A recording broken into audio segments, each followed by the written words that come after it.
ನೀವೇ ಒಪ್ಕೊಂಡಿದ್ದೀರಲ್ಲ. ಬಾಬಾ ಸಾಹೇಬ್ ಅಂಬೇಡ್ಕರ್ ಅವ್ರನ್ನ ಯಾವತ್ತಾದ್ರೂ RSS ಅವಹೇಳನ ಮಾಡಿದ್ರ?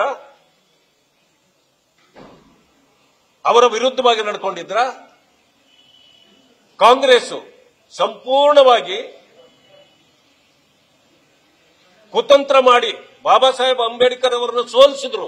ನೀವೇ ಮೊನ್ನೆ ಒಪ್ಕೊಂಡಿದ್ದೀರಿ. ಹೌದು, ನಾವು ಕೂಡ ಪೊಲಿಟಿಕಲ್ ಪಾರ್ಟಿ, ಅದಕ್ಕಾಗಿ ನಾವು ಸೋಲಿಸಿದ್ವಿ ಅಂತ ನೀವೇ ಒಪ್ಕೊಂಡಿದ್ದೀರಲ್ಲ. ಅಂಬೇಡ್ಕರ್ ವಿರೋಧಿ ಕಾಂಗ್ರೆಸ್ ಮತ್ತೆ ನೀವಲ್ವಾ? ಇಡೀ ರಾಜ್ಯದಲ್ಲಿ ದಲಿತರು ಇವತ್ತು ಕಂಗಾಲಾಗಿದ್ದಾರೆ, ಹಾಳಾಗಿದ್ದಾರೆ, ವಂಚನೆಗೊಳಗಾಗಿದ್ದಾರೆ.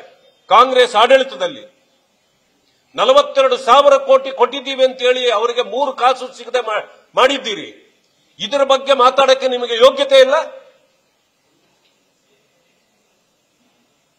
ದಲಿತರಿಗಾಗ್ತಾ ಇರೋ ಅನ್ಯಾಯದ ಬಗ್ಗೆ ಒಂದೇ ಒಂದು ಮಾತಾಡದ ನೀವು ಇಲ್ಲ ಸಲ್ಲದ ವಿಚಾರಗಳಿಗೆ ಸಮಯ ವ್ಯರ್ಥ ಮಾಡ್ದ ದಲಿತರು ಅನಿಸ್ಕೊಳ್ಳಿಕ್ಕೂ ಕೂಡ ನೀವು ಯೋಗ್ಯರಲ್ಲ. ದಲಿತತ್ವ ಒಂದೇ ಒಂದು 1% ಕೂಡ ನಿಮ್ಮಲ್ಲಿಲ್ಲ. ಮಾತೆತ್ತಿದ್ರೆ ಅಂಬೇಡ್ಕರ್ ರಕ್ತ, ಅಂಬೇಡ್ಕರ್ ರಕ್ತ ಅಂತೀರಿ. ಆದ್ರೆ ಅಂಬೇಡ್ಕರ್ ರಕ್ತ ಹೀರುವ ಜನ ನೀವು. ಕೇವಲ ಮಾತಾಡಿದ್ರೆ ಸಾಲದು, ದಲಿತ ಪರವಾದ ನಡೆ ಇರಬೇಕು. ಅದು ಬಿಟ್ಟು ಕೊಟ್ಟ ಅಧಿಕಾರವನ್ನ ಸದುಪಯೋಗಪಡಿಸಿ ಯಾರು ದಲಿತರು, ಹಿಂದುಳಿದವರು, ಅಲ್ಪಸಂಖ್ಯಾತರು, ಬಡವರು ಯಾರ್ಯಾರಿದ್ದಾರೋ ಅವರಿಗೆ ನ್ಯಾಯ ಕೊಡಿಸೋದ್ರ ಬದಲು ಇವತ್ತು ನೀವು ಮಾಡ್ತಿರ್ತಕ್ಕಂಥದ್ದು ಇದೆಲ್ಲವನ್ನೂ ಬಿಟ್ಟು ಮಾತೆತ್ತಿದ್ರೆ ಅಮೆರಿಕ, ಚೈನಾ, ಹೊರದೇಶಗಳ ಬಗ್ಗೆ ಮಾತಾಡ್ತೀರ ಹೊರತು ನಿಮ್ಮ ಕೆಲಸ ಮಾಡೋ ಯೋಗ್ಯತೆಯನ್ನು ನಿಮಗಿಲ್ಲ. ಇಂಥ ಕಾರಣದಿಂದ ನಿಮಗೆ ಅದಿದ್ದೇವೆ, ಹೋಗಿ ಇದನ್ನೇ ಮಾತಾಡ್ಕೊಳ್ಳಿ. ಮೊದಲು ನಿಮ್ಮ ಸ್ಥಾನಕ್ಕೆ ರಾಜೀನಾಮೆ ಕೊಡಿ. ಇವತ್ತು ಎಲ್ಲ ಸಮುದಾಯಗಳನ್ನು ಒಟ್ಟಿಗೆ ತೆಗೆದುಕೊಂಡು ಹೋಗ್ತಿರ್ತಕ್ಕಂಥ RSS ಬಗ್ಗೆ ಈ ಕ್ಷುಲ್ಲಕ ಹೇಳಿಕೆಗಳನ್ನು ಕೊಡೋದನ್ನು ಬಿಟ್ಟು ಮೊದಲು ತಾವು ಕ್ಷಮೆ ಯಾಚಿಸಬೇಕು ಅಂತೇಳಿ ನಾನು ಆಗ್ರಹ ಪಡಿಸ್ತೇನೆ.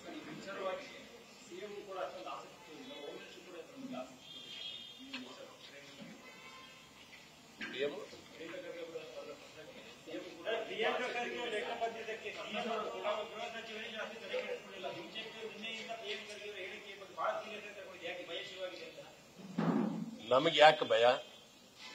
ನಾನೊಂದು ಮಾತು ಹೇಳ್ತೇನೆ. ಕಾಂಗ್ರೆಸ್ ತೀರ್ಮಾನ ತಗೊಂಡಾಗ್ಲೇ, ಬ್ಯಾನ್ ಮಾಡಿದಾಗ್ಲೇ ಅವರೇ ಪಶ್ಚಾತ್ತಾಪ ಪಟ್ಟು ವಾಪಸ್ ಕೊಟ್ಟಿದ್ದಾರೆ. ಮತ್ತೆ ಭಯ ಇಲ್ಲೆಲ್ಲಿ ಬರ್ತದೆ? ಆದರೆ ಈ ಕುತಂತ್ರ, ಕುಯುಕ್ತಿ, ಈ ಹಪಾಹಪಿ ಇದೆಯಲ್ಲ, ಪ್ರಚಾರದ ಹಪಾಹಪಿ, ಅದಕ್ಕೆ ಈ ಬೆಂಕಿ ಹಚ್ಚೋ ಕೆಲಸವನ್ನು ಮಾಡಬಾರದು ಇಂಥವರು ಅಂತ ಹೇಳಿ ಅದಕ್ಕೆ ತಕ್ಕ ಶಾಸಕಿಯನ್ನು ಕಲಿಸಬೇಕು ಅನ್ನೋದನ್ನ ಹೇಳ್ತೇನೆ.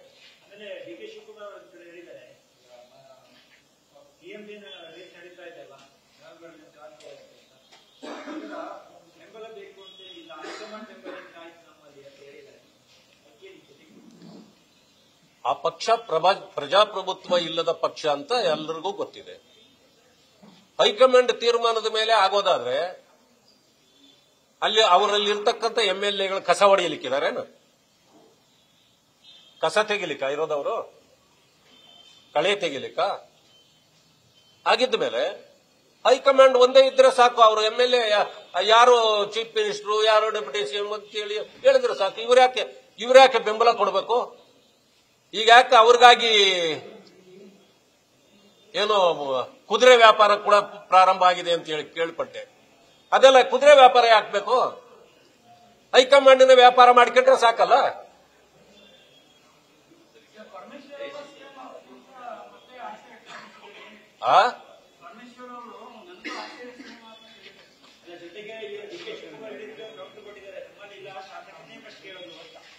ಈಗ ಪರಮೇಶ್ವರ್ ಅವರು ಕೇಳ್ತಿರೋದು ಹೊಸದೇನಲ್ಲ. ಆ ಸಮುದಾಯ 75 ವರ್ಷದಿಂದ ಕೇಳೋದ್ರಲ್ಲೇ ಇದೆ ಹೊರತು ಕೊಟ್ಟಿದ್ದಿಲ್ಲ. ಕಾಂಗ್ರೆಸ್ ಪಕ್ಷ ಅವರಿಗೆ ವಂಚನೆ ಮೋಸ ಮಾಡ್ತಾನೇ ಬರ್ತಿದೆ. ಅದರಿಂದಾಗಿ ಅವರಿಗೆ ಕೊಟ್ರೆ ಬಹಳ ಸಂತೋಷ ಪಡೋ ನಾನು ಕೂಡ ಒಬ್ಬ. ಆದ್ರೆ ಈ ಕಾಂಗ್ರೆಸ್ ಮೋಸಗಾರರ ಕಾಂಗ್ರೆಸ್, ಅದರಿಂದ ಕೊಡ್ತದೆ ಅಂತ ನಂಬಿಕೆ ಇಲ್ಲ ನನಗೆ.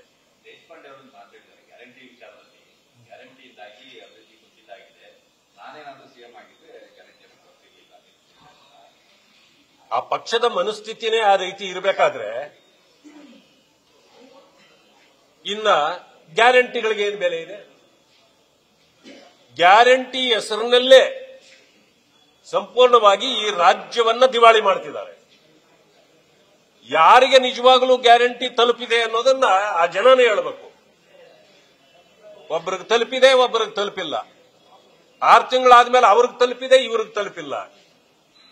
ಅಂದ್ರೆ ಇದೊಂದು ರೀತಿ ವಂಚನೆಯ ದಾಳ. ಇದು ಗ್ಯಾರಂಟಿಗಳ ಹೆಸರಿನಲ್ಲಿ ಈ ರಾಜ್ಯದಲ್ಲಿ ಲೂಟಿ ನಡೀತಾ ಇದೆ. ಅದರಿಂದಾಗಿ ಒಂದು ಕಡೆ ಲೂಟಿ, ಮತ್ತೊಂದು ಕಡೆ ಅಭಿವೃದ್ಧಿ ಕುಂಠಿತ. ಆ ಕಾರಣದಿಂದ ನಾವು ವಿರೋಧ ಮಾಡೋದಲ್ಲ ಗ್ಯಾರಂಟಿಗಳನ್ನ, ಅವರ ಪಕ್ಷವೇ ಒಳಗಿಂದ ಒಳಗೆ ಗ್ಯಾರಂಟಿಗಳನ್ನು ವಿರೋಧ ಮಾಡ್ತಾ ಇದೆ.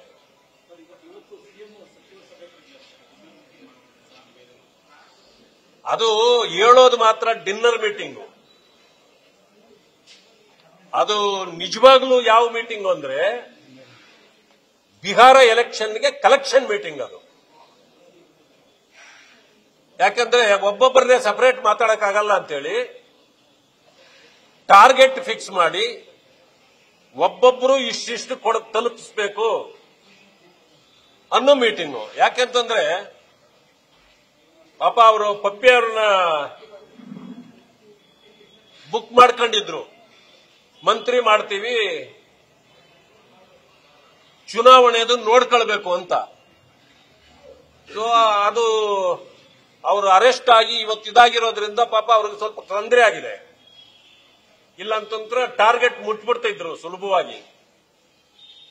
ಏನೋ ಜನ ಹೇಳ್ತಾರೆ ಈ ಮಾತುಗಳನ್ನೆಲ್ಲ. ಅವ್ರ ಪಕ್ಷದ ಒಳಗಡೆನೆ ಇಂಥ ಸದ್ದು ಬರ್ತಾ ಇರೋದು ಕಾಂಗ್ರೆಸ್ ಕಡೆಯಿಂದ. ಅದನ್ನು ಗಮನಿಸಿ ಟಾರ್ಗೆಟ್ ರೀಚ್ ಆದ್ರೂ ಅವರು ಅನ್ಕೊಂಡಿದ್ವಿ. ಈಗ ಅಲ್ಲಿ ಟಾರ್ಗೆಟ್ ರೀಚ್ ಆಗಲಿಲ್ಲ ಅನ್ನೋ ಕಾರಣಕ್ಕೆ ಡಿನ್ನರ್ ಮೀಟಿಂಗ್ ಅನ್ನೋ ಹೆಸರಿನಲ್ಲಿ ಎಲೆಕ್ಷನ್ಗೆ ಕಲೆಕ್ಷನ್ ಮೀಟಿಂಗ್ ಸ್ಟಾರ್ಟ್ ಆಗಿದೆ. ನ್ಯೂಸ್ ಫಸ್ಟ್, ನಿರ್ಭೀತಿಯಿಂದ ನಿಮ್ಮ ಪರವಾಗಿ.